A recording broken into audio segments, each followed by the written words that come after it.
We get to questions, so I wanted to stop and take a minute to see if any of my philosophy students wanted to say anything. Any of you want the floor? Go for it. Not required. Definitely extra credit involved. But if no, I do this on all of my classes because speaking in front of the public is difficult if you don't do it for a living. So I always give extra credit for that. So I am kind of putting them on the spot. I anticipated that might be what would happen. So I got some comments from them before in our class session that happened at noon before you all got here. So I asked them to tell me a brief example of something that they learned last night and how it relates to course content, because there are 6 students here and 5 of them were on their first shows. So here's what they wrote. The beauty of music is always shining, whether we show up to appreciate it or not. This community is very open to sharing their first show and relating their shows relating it to the shows that they are at right now. I learned that the community connects on an internal level, a force that doesn't need to be expressed through speech, but is expressed through emotion and an internal faith to what they are experiencing. I learned that there's an infinite number of ways to experience the music.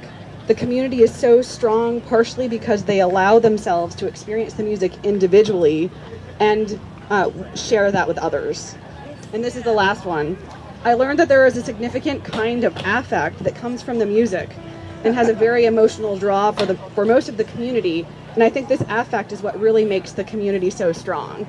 So what I really like about how all of these comments relate to community and the emotions that we experience together is that before they all went into their first shows last night, I asked them sort of what they were thinking about, and one of them said, well, we've been talking about how we're not really sure if it's possible that such a large group of people could have such a closely knit community, but we keep hearing that you do, so we're curious to find out what that's like. And I think based on what they wrote, it sounds like they got a really good sense for who we are and what we do here together.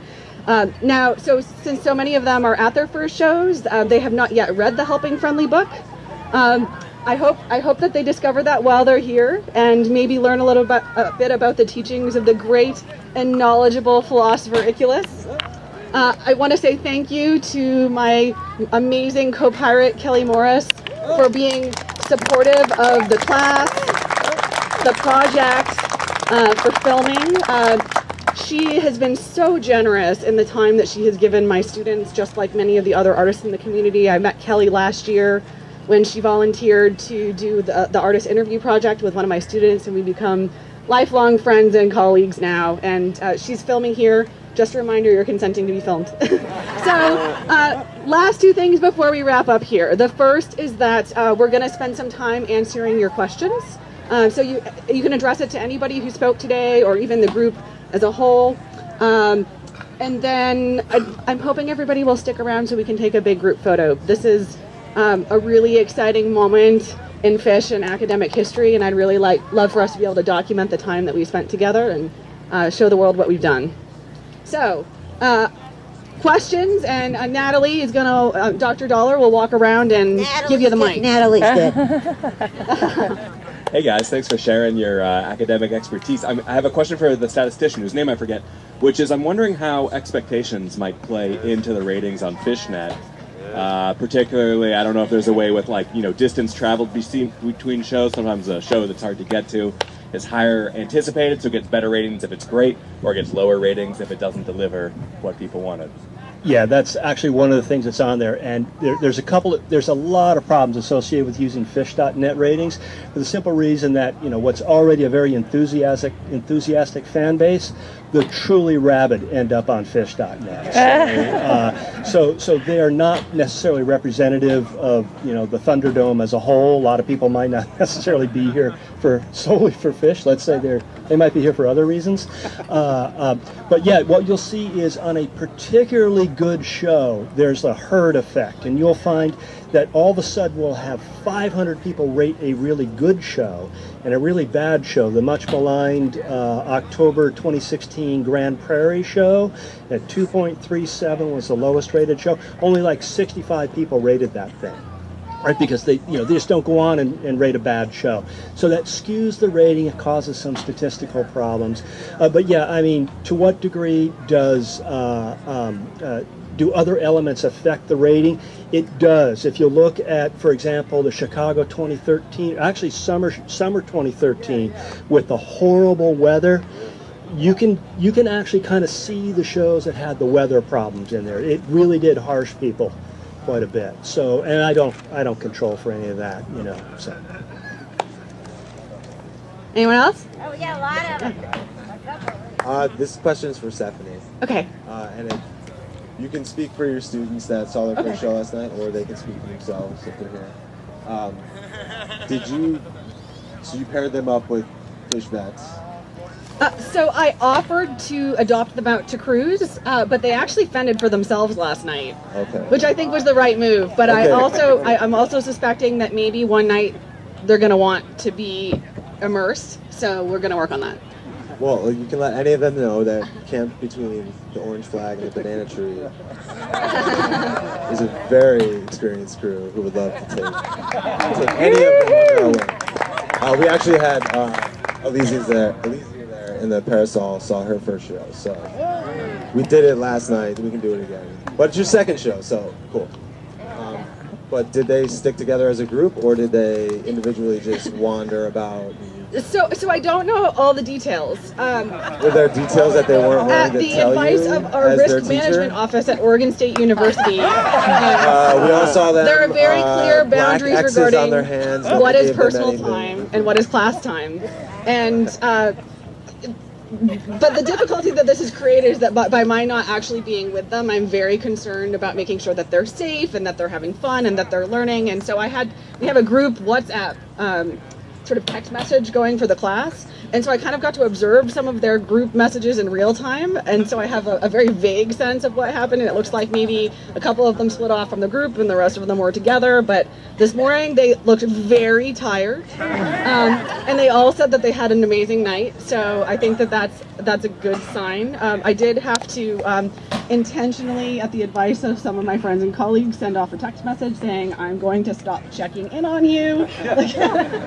I'm assuming that you want your freedom and just let me know if you need any help. And I should say, once again, I really, really need to thank my colleague, Natalie Dollar, for being here. She's tenured, she's a senior in the field and has experience in administration, and I think I would be having regular panic attacks if she wasn't here. Yay! I want to kind of call back on the analytics gentleman. I'm sorry, I can't remember your name, but I just you compiled a whole lot of data, and I'm sure you've done some trending.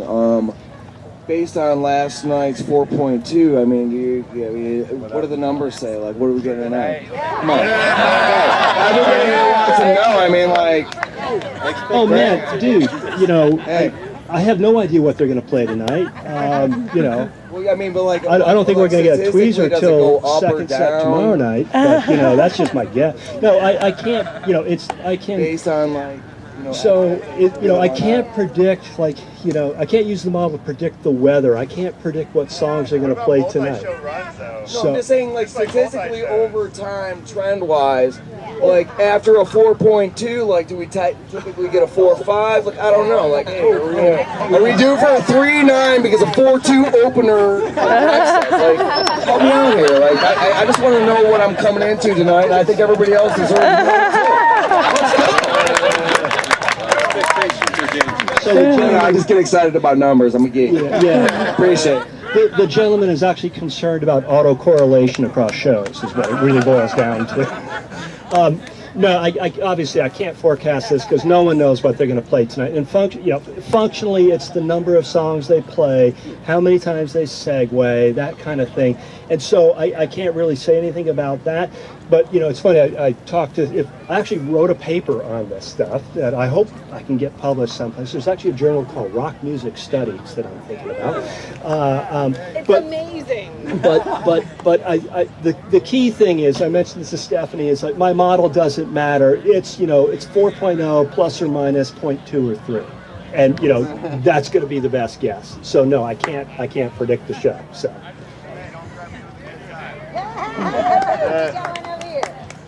So another question for economics statistics. Billy Joel just played his 100th show at Madison Square Garden, and so I was wondering if you had put your statistical analysis and data sets to work to see if there was any song variation in those 100 shows. Okay, actually, if you go to Greasy Lake, which is a Bruce Springsteen website, and when I was looking around to find out who else has done this sort of stuff, it's the Bruce Springsteen fans who are equally rabid to us. But oh well, yes, of course. But I wanted a live band. Sorry. Oh, come on, man. Dead and Company, yeah, cool.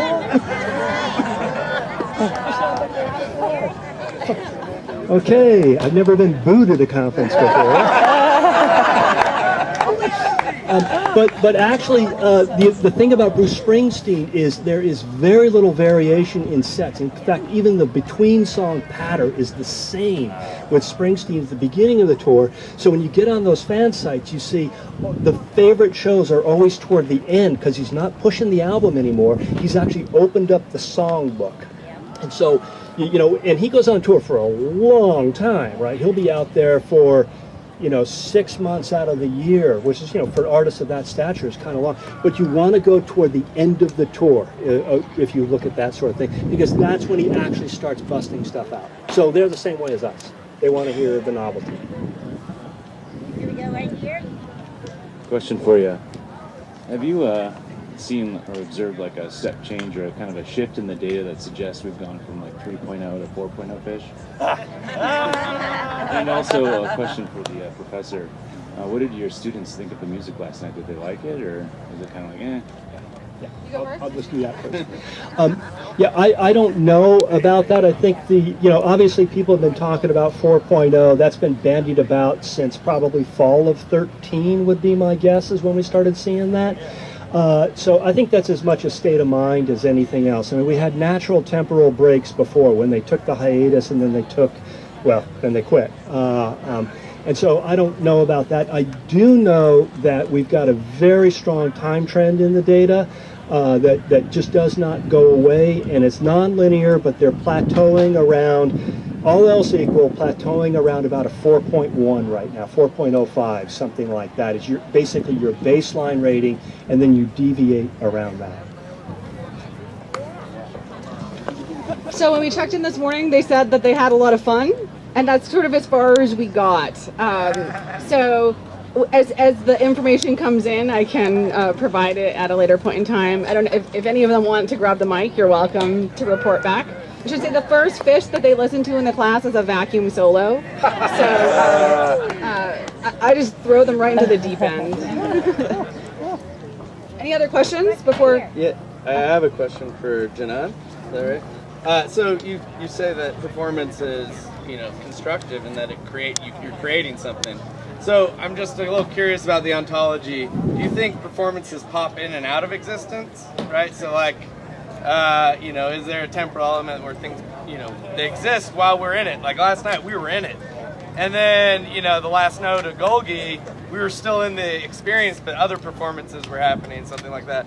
Or do you think they always exist eternally at the times at which they happen, right? So they played Light last night. That light, it always exists at that time and place in the 4D block universe or something, right? But when we re-listen to it on Live Phish app, we create a new performance because we just re-listen to it in a different context. Wow, that's a lot to process. And way to go deep. You working on your PhD? I have one. What's that? Sorry. So first of all, it's hard, and we're going to get a little geeky here. It's a little hard to separate ontology from epistemology for me. They kind of go hand in hand for me.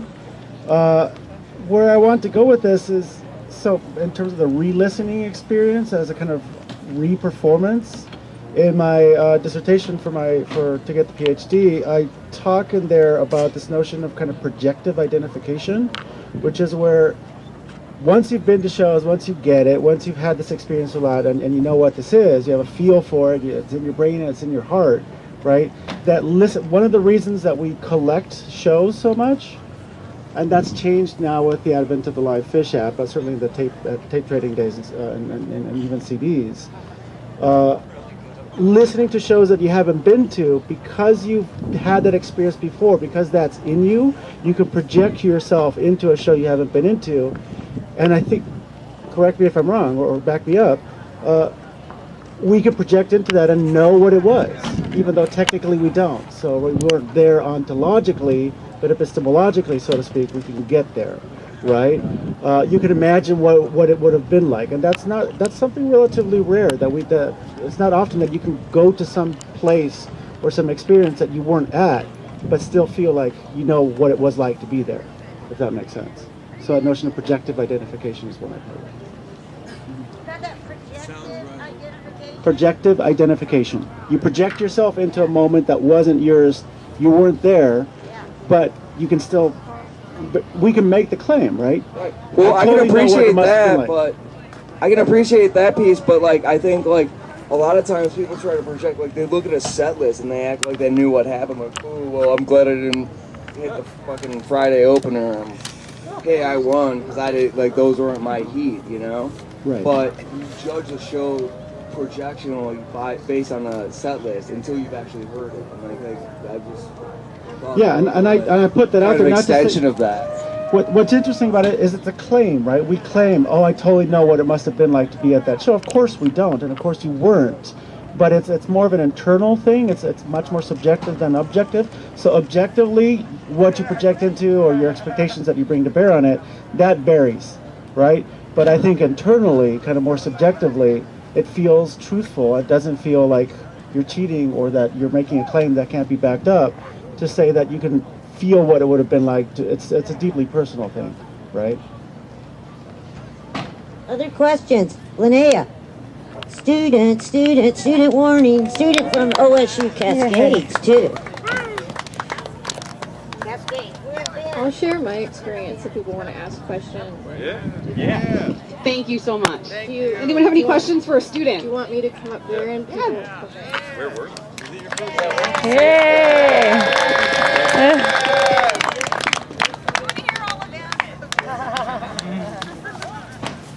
She's also very involved in student government over on our campus. You'll see this. Hi. I'm going to stand over here. So my name's Lynnea. I'm a senior at OSU Cascades. So that nice gentleman over there asked me where I was. So we got in pretty late because of the whole camping fiasco. And we were up on the upper terrace, and I was with 3 of my other students just sitting because we decided to sit after our long day of sitting in a car. So more sitting, why not?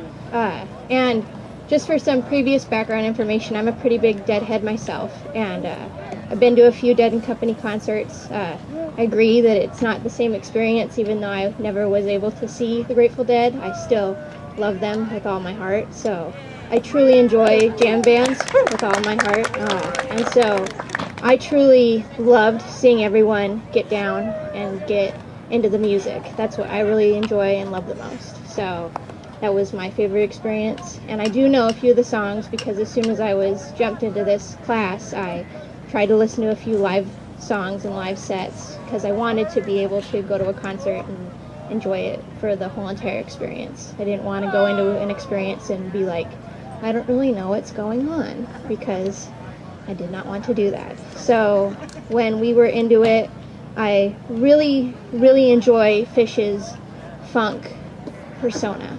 It's not really this earthy persona that you experience with the Dead. And it's this funk that I want to say, when I close my eyes and I listen to Phish, it's when you feel the lights within you. And that's something that I experienced. And when you feel the funk from the bass line, I'm a bass player, so I feel it within me, and it really gets me going. And I feel it with everyone else when they start to get going, like when one of our students said hoedown, like when that started. That's truly what happens within this community, within this culture. And I love that. And I truly understand just from one night what you guys experience. And I hope to see from tonight and tomorrow night something even greater and even more enjoyable. And I like you guys. You guys are pretty rad. But yeah, if you guys have any more questions. It was my first show, yes. They came to Bend, Oregon a while ago, and I listened to them, and I actually am in a Discord app where I'm with other Dead fans, and I've heard tribute bands, and I've heard them play like on streams, because I was like, oh, they should be okay, but I never really was like, oh, Phish, like, okay, I'll do it. But I have some friends that are hardcore fans that were like, I have to go, I need to go do this, but I never was like, this is something that I should do, or maybe I should go check it out. But now how do I feel? I feel kind of dumb, because I was introduced to the Grateful Dead, to be honest, through the Netflix documentary, the other one. I watched that, and I became infatuated with Bob Weir, because I love him now. I love me some Bobby, yeah. What's up to Bobby? So he's my favorite. But yeah, if you have any other questions, I'll answer them. You said you did a little bit of preparation for the show. Was there anything in particular you were hoping to hear? And also any moments that stood out to you, particular songs or improvisational moments? Or anything I was hoping to hear? Let me whip out my phone, because I listened a lot to the This Is Phish on Spotify, because Spotify is my friend. But I found like a bunch of live sets from that playlist that I was like, oh, I should listen to this, because if this is Phish, like, why not? But I really liked Dirt. I recently lost a friend that was really dear to me, and so a lot of the lyrics in that really hit home. The first time I listened to it, I cried. So that really hit to me. You Enjoy Myself. Oh my God. I really like that one. So there you go. I was like, damn, I heard that, and I was like, hey, my boyfriend really does not like jam bands. I've taken him to Dead and Company twice, and I was like, listen to this, and he was like, oh dear God. So yeah, that happened. So what made me take the class? That lady right there, Natalie Dollar. We were in our communications class, because I'm a speech communication major, and she was like, hey, there's this class this summer, and they're going to go to a concert, and it's part of credit. And I was like, oh, I need to graduate next spring. So I have a question for Natalie. How did you, what was it about these students that you pitched to the class? Why did I ask Lynnea to join the class in particular? Because I knew her so well. We are very small at Oregon State Cascades. We're 1,200 students, and that is 4 years undergrad and 3 grad programs. So we know our students extremely well. Lynnea is just the type of student, she's a go-getter, and in fact, she realized that she could earn a comm degree at Cascades, even though we don't offer it, by taking all the correct courses, which now has led me to Corvallis to get the comm. So she's that kind of a person, and she loves music, and I knew she loved music. And with talking with Stephanie, I thought that she's a perfect kind of a student to have in the group. I didn't, there's some students I sure wouldn't say go to Dr. Egan. So it was her curiosity. I would have to say the one quality that I'm most in touch with Lynnea is her intellectual curiosity. And I'm fascinated by it, and she picks things up quickly, and she's curious, and I thought, what better place, right? Yeah. Other questions or students? You guys want to speak? Anybody? As a bass player, so were you paying attention to what Mike was doing last night, and like the simple and the chalk dust jams? Yeah. So he determines where they modulate. Right? Yes. They're like in this E Dorian, and he just starts insisting on C and Yes. just forces them down. Yeah, I totally hear that. And as someone who plays live sometimes, and I've tried to create jam bands with my friends, I can't do it because I'll get angry. I can't do it.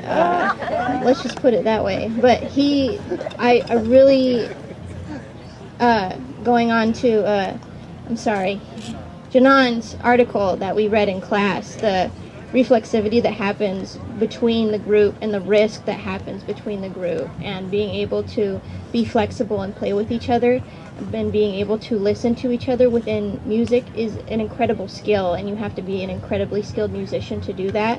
But to communicate with each other while you're not communicating through words is something that's incredibly challenging. And one thing that we often do within music is just assume that music is the same thing. Music is a language, like it's as easy as speaking, and it isn't really as easy as talking to each other. It's a whole different level.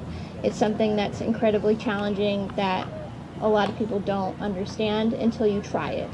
And it's an immaculate performance. And while there are some Phish fans that love it just for the music and just for like, oh, this is a good song, and some Phish fans are like, damn, like he's trying his best and they just don't want to do that right now.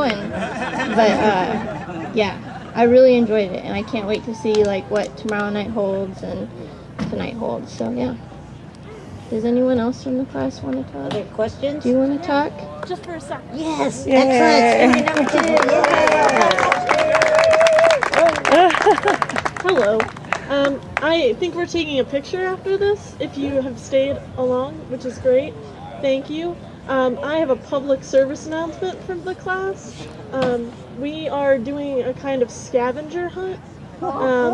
And in that we are looking for some people to stick around after the picture. If you've been to over 50 Phish concerts and would be willing to be interviewed for a documentary, that'd be cool. Also, if you know how to do the meat stick dance, we could really use your help. Thank you. I think that's the perfect note to end on. Thank you to everybody. And thank you, Stephanie. Thank you. Everyone, please give a big round of applause to Dr. Stephanie Jenkins. This is possible because of you, the community, the band, the artists, and the students. Thanks to everyone who agreed to be a part of this and present their research. Please take a photo with us. This is such a special moment, and I'd like for us to document it, and because you were here, you're a part of it. So let's do it. And then last thing, this is very important. Read the book. Oh! Read the book. We're not talking about the Bible. Stephanie, let's have everybody like there with the Gorge sign.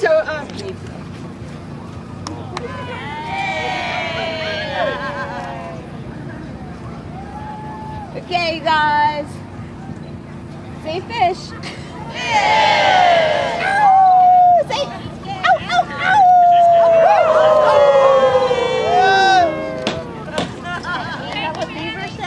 You were great. Thank you. Well, yeah, thank you. And thanks for being open to all of it. Yeah. And I'm glad you like it. I had a good time, and so why not? Yeah. Yeah, good. Well, it sounds like you might be hooked. Yeah. That's good. I had someone ask me summer tour next year. But if they were able to see, this kind of footage and see the passion, and not only passion about the music, but the academic side of it too. Like, it's so fascinating hearing true academics, discuss the subject matter. It's really an incredible experience, an incredible opportunity, and more people need to hear it. Cheers to all of that. I'm really happy and grateful, just so grateful that people would take time out of their concert-going experience to come to school.